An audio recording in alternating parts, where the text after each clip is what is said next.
একজন ব্যক্তিকে আপনার বাঘে তাড়ছে, কথা বুঝবেন, কথা বোঝার চেষ্টা করবেন।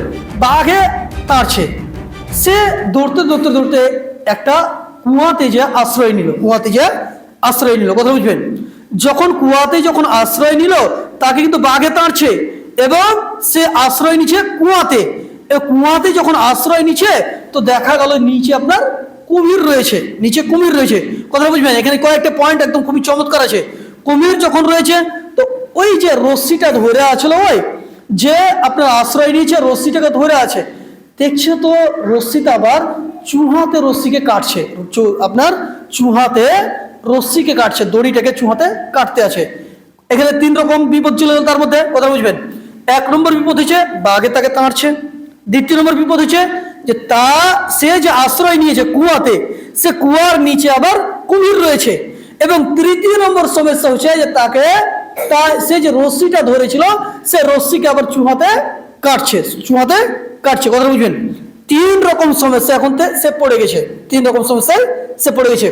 হঠাৎ করে হলো কি জানেন, রশ্মিটাকে এভাবে ধরে আছে, তো রশ্মিতে কিছু মধু লেগে আছে, মধু যখন লেগে আছে, তো মধুটাতে হাত পড়েছে।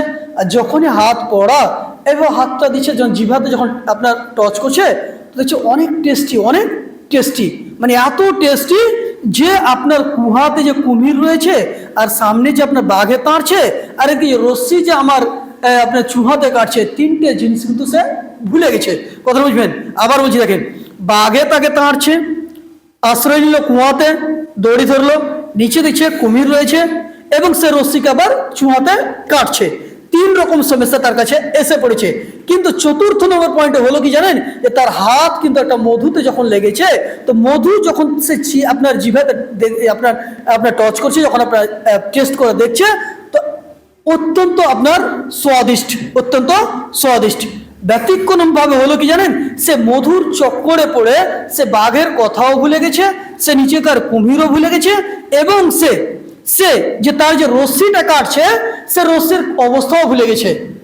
ঠিক সেই মতো হচ্ছে এই দুনিয়া, এই পার্থিব জগৎ। দেখেন, আমরা সত্যিকারই আপনাকে বলি, আমরা এরকম কি কোনো ব্যক্তি আছি যে আমরা সেই কবরে যাব না? অবশ্যই আমাদেরকে যেতে হবে। এবং যে সময়, এই যে ঘড়ির টাইম দেখছেন, যতটা সেকেন্ড, যতটা মিনিট আমার কাছে থেকে অতিবাহিত হয়েছে, ততটা আমার জীবনের যেমন রশ্মি সেই আপনার চুহাতে কাটছে, ঠিক সেই মতো ঘড়ির আপনার টাইম, ঘড়ির কাঁটা আমাদের জীবনের যে একটা সময় আল্লাহ রাব্বুল ইজ্জত যে দিয়েছেন, সে সময় কিন্তু বারবার কাটতে আছে। আর আমরা কবরের নিকটবর্তী হচ্ছি। কিন্তু এই যে পার্থিব জগতের যে সৌন্দর্য, এই সৌন্দর্যতে পড়ে আমরা না আখিরাতের কোনো স্মরণ আছে, না কবরের কোনো স্মরণ আছে। আমাদের যে সময় চলেছে, তারও আমাদের কোনো গুরুত্ব নাই।